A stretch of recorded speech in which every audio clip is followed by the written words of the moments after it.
नमस्कार दर्शक बंधु, आज मु मोर यूट्यूब चैनल को आपको स्वागत जनाऊँगी। आज गोटे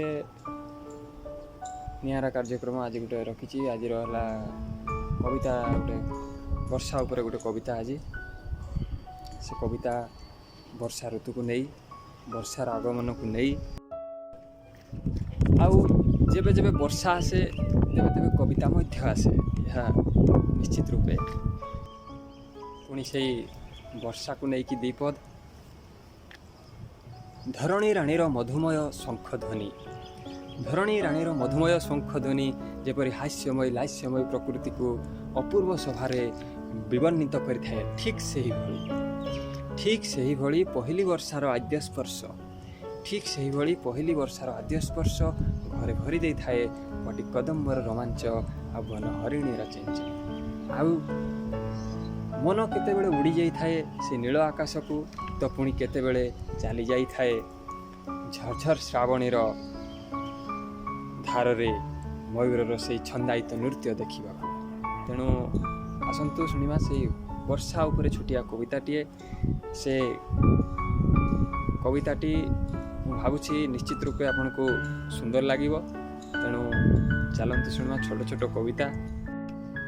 वर्तमान जो कविताटी यह मोर अति निजर, अति आपणार, मो मनर कथा। कविताटी है एमती, जेबे जेबे तुम गाँव में वर्षा हुए, जेबे जेबे तुम गाँव में वर्षा हुए, छता धरी मु भिजिबाकु जाए। तो कविताटी एतिकी, किंतु यार अर्थ अनेक अच्छी। यार अर्थ आपण माने कौन बुझिले कमेंट माध्यम जनइबे।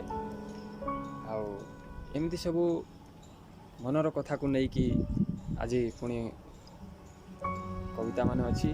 से वर्षा उपर कविता सब देखा। आ गोटे कविता शुणा वर्षा उपर। बर्तमान मनर घाटरे कागज डंगार भिड़ लगिलाणी। आउ थे वर्षा हम आउ एठी वर्षा हेले निशा बढ़े, एठी वर्षा हेले निशा बढ़े।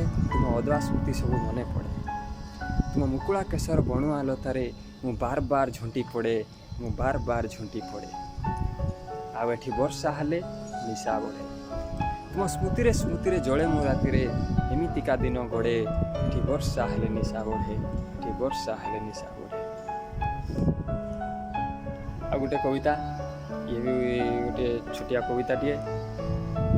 कविताटी जमी आमर एमती रटी ऋतु को लेकिन, 6टी ऋतुरे तुम्हें कौन आउ ताको नहीं कविता। मुझे बैशाखीर पियासी आखिरे भरा बौदर बाहाना, तुम्हें ज्येष्ठर रणझुंकुरे बंदिनी राजजमा, बंदिनी राजजमा। मुझे आषाढ़र आर्द्र आखिरे, मुझे आषाढ़र आर्द्र आखिरे आंजुले आश्वासना, तुम्हें श्रावणर शत सिंहरण सुकुमारी सुनयना, सुकुमारी सुनयना। तो ये गोटे कविता लगुच, यह भी आपण को बहुत भल लगी।